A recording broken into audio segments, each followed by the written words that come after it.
জনতার অভ্যুত্থান, সেখানে জনগণ কিন্তু ছিল। তারা বলছে এটা কেবল আন্দোলন ছিল না, ওনারা তো রাজপথে নেমেছেন, আমাদের সন্তানদেরকে রাজপথে পাঠিয়েছেন, কেউ খাবার দিয়েছেন, কেউ পানি দিয়েছেন, যারা দিতে পারেন নাই তারা বাসায় থেকে দোয়া করেছেন, চোখের পানি ফেলেছেন। তো ওনাদের কাছ থেকে যে ইমোশনটা এসেছে ওটা আবার পরে যে ওয়ার্ডিং গুলো আছে এখানে প্রথম স্লাইড এবং পরের একটা স্লাইডেও শুধু আন্দোলন করে বলে ক্যারেক্টারাইজ করাটা I think probably was an oversight, but আমি এটা রেজ করছি কারণ there has been a concerning pattern গত বছর ধরেই, যে অভ্যুত্থানটাকে একটু মিনিমাইজ করা, তারপর যারা তরুণরা আছেন, নারীরা আছেন, ওনাদেরকে একটু সাইডলাইন করা, একটু মেলাইন করা, তরুণদের নিয়ে অনেক কটু কথা আমরা গত এক বছর ধরে শুনেছি, নট অন সাবস্টেন্স। অনেক সময় বলা যে তরুণরা কি বোঝে, ওরা দেশের কি বোঝে, সংস্কার কি বোঝে, rather than engaging them with the substance we are engaging যে ওনাদের বয়স কম এটা নিয়ে। যদিও নারীরা অভ্যুত্থানের সামনে থেকে ছিলেন, নারীদেরকেও বিভিন্নভাবে সাইডলাইন করা হয়েছে। তো ওই জায়গা থেকে আমি কনসার্নটা রেজ করলাম। I am sure it was just an oversight.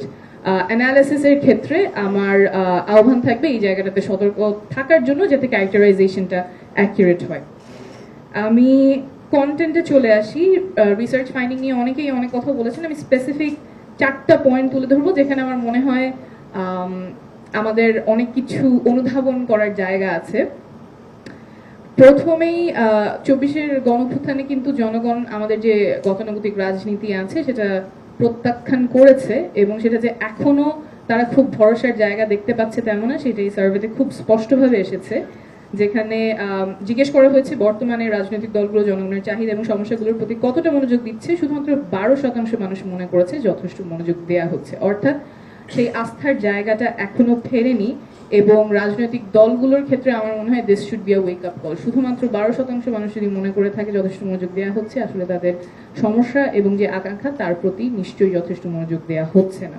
এবং সেটাই সেকেন্ড পয়েন্টের কন্টিনিউয়েশন, যেখানে জনগণ 78% অফ পিপল সার্ভে বলছে যে তারা না ভোট দিতে চায়। অর্থাৎ একটা অনাস্থা এখনো আছে রাজনৈতিক দলগুলোর প্রতি, যে নির্বাচনে তারা যে প্রার্থীগুলো পাবেন সেখানে হয়তো মন্দের ভালো একজনকে চুজ করতে হবে, তো সেখানেও প্রত্যাখ্যান করার রাইটটা তারা চাচ্ছেন। And people want the choice, people want to be able to reject the candidates they don't want as a representatives. So এই জায়গাগুলোতে আমার মনে হয় রাজনৈতিক দলগুলোর অনেক রেসপন্সিবিলিটির জায়গা আছে, অনেক দায় এবং দায়িত্বের জায়গা আছে, যাতে জনগণ যেই ধরনের রাজনীতি দেখতে চায়, জনগণের যে আকাঙ্ক্ষা আছে সেই জায়গায় যাতে রাজনৈতিক দলগুলো কাজ করে। এরপর আরেকটা খুব গুরুত্বপূর্ণ বিষয়ে গবেষণায় উঠে এসেছে সংস্কার নিয়ে। এই আলোচনাও গত বছর ধরে অনেকবার এসেছে যে জনসাধারণ বোধহয় সংস্কার বোঝে না, কিন্তু এখানে খুব স্পষ্টভাবে উঠেছে সংস্কার তো বোঝেনি, ইভেন সংবিধানের যে সংস্কার সেটাও জনগণ খুব ভালোভাবে বোঝেন। 83% বলছেন আপার হাউস, এবং শুধুমাত্র আপার হাউস না, আপার হাউসে পিআর চাচ্ছেন। এখানে আমাদের এনডিএম এর মোহামিনুল ভাই বলছিলেন যে হয়তো এটা ইয়েস নো কোয়েশ্চেন হলে অনেকেই ইয়েস বলে ফেলতে পারে না বুঝে, কিন্তু এটা যে শুধু ইয়েস নো ছিল না, এটা এই ফাইন্ডিং এর মধ্যেই আসছে, যেখানে মানুষ বলছেন যে আপার হাউস পিআর হলে সেটা একটা চেক অ্যান্ড ব্যালেন্সের হাতিয়ার হবে। অর্থাৎ ওনারা বুঝেই বলছেন আপার হাউস পিআর হলে কি প্রয়োজনীয়তা এবং সেটা কোন পারপাস সার্ভ করবে। সো খুব স্পষ্টভাবে এখানে আসছে যে রাজনৈতিক দলগুলো এখন পর্যন্ত যে স্ট্যান্স আছে সেটা জনগণের আকাঙ্ক্ষা খুব বেশি একটা প্রতিফলিত করতে পারছেন না, তারা আস্থা পাচ্ছেন না, এবং তারা সংস্কারগুলো খুব তীব্রভাবেই চাচ্ছেন। ফোর্থ যে কথাটা বলবো, আমার এটা খুব আরেকটা হতাশার জায়গা, not on this research but যেভাবে আমরা নারীদের আসন নিয়ে ফাইনালি ডিসিশনটা এসেছে, that has been very disappointing. আমরা যখন নির্বাচন সংস্কার কমিশন জনগণের কাছে গিয়েছে, সবাই বলেছে সরাসরি নির্বাচন চায়, সবাই না, একটা সিগনিফিকেন্ট পার্সেন্টেজ বলেছে সরাসরি নির্বাচন চায়। আজকে এখানে যে সার্ভে আছে সেখানে 91% মানুষ বলেছে যে যারা নারী আসনে আসবেন তারা যাতে সরাসরি নির্বাচিত হয়ে আসে।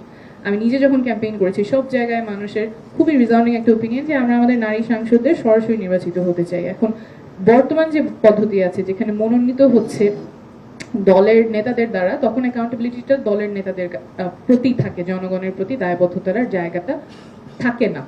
এবং যদি সরাসরি নির্বাচিত হয়ে আসে তাহলে তার আসন থেকে তিনি ক্যাম্পেইন করে মানুষের দ্বারে গিয়ে তার ইশতেহার নিয়ে কথা বলে তারপর তিনি নির্বাচিত হয়ে আসবেন এবং নির্বাচিত হয়ে আসার পরে তার আসনের জন্য তিনি কাজ করতে পারেন। এইভাবে আমরা একঝাঁক নারী নেতৃত্ব উঠে আসার একটা প্রক্রিয়া তৈরি হবে, স্ট্রাকচারালি প্রক্রিয়া তৈরি হবে। শুধুমাত্র আমরা আশা বা একটা ভেগ প্ল্যান না করে স্ট্রাকচারালি কিভাবে আমাদের ইউথ, আমাদের ওয়ামেনকে ইনকর্পোরেট করতে পারি in politics, that is I think the new politics that people want. এবং এই জায়গায় আমার মনে হয় সব রাজনৈতিক দলগুলোর ঐক্যমত থাকা খুবই খুবই গুরুত্বপূর্ণ। And I am very proud, although আমি এনসিপি আমাদের তরুণ দল, খুব নতুন দল, কিন্তু এই জায়গাগুলোতে আমরা খুবই প্রিন্সিপাল স্ট্যান্স নিয়েছি এবং শুরু থেকে আমরা বলেছি যে নারীদের আসন যাতে 50 থেকে 100 হয় এবং এই 100 আসনে যাতে সরাসরি নির্বাচিত হয়ে নারীরা পার্লামেন্টে বসতে পারেন। এবং এটা শুধু নারীদের জন্য না, আমি যখন একজন সাধারণ জনগণ, আমার যে নারী প্রতিনিধি সংসদে যাবে, আমি তো চাই তাকে ভোট দিয়ে নির্বাচিত করতে। আমার কেন সেই এজেন্সিটা থাকবে না যে আমার কোন নারী জনপ্রতিনিধি সংসদে যাবে আমি কেন চুজ করতে পারবো না? আপার হাউস পিআর এবং এখানে যে আরো যে সংস্কার কথাগুলো বলা হয়েছে, এক ব্যক্তি এক পদ, এই সবগুলো জায়গায় I am very proud to say national citizen party has taken a very principal stance এবং জনগণের যে আকাঙ্ক্ষা সেই জায়গায় আমরা থাকতে পারছি। কিন্তু এটা শুধু একক দল বা একক ব্যক্তি থেকে তো আর আসবে না, সব রাজনৈতিক দলগুলো যাতে ঐক্যমত্য হয় এবং সেই জায়গায় ঐক্যমত্য কমিশন অনেক ডিফিকাল্ট একটা কাজ করছেন। আমাদের যে জুলাই সনদটা আছে সেটা যাতে টেকসই ভাবে বাস্তবায়ন হয়, সেই জন্য আমরা ন্যাশনাল সিটিজেন পার্টি থেকে সবসময় বলছি যে আগামী যেই বডিটা ইলেক্টেড হবে তাদের যাতে কনস্টিটিউয়েন্ট পাওয়ার থাকে এবং সেভাবেই সবচেয়ে টেকসই ভাবে যে সংসদগুলোতে ঐক্যমত হয়েছে সেটা বাস্তবায়নের একটা পথ হবে।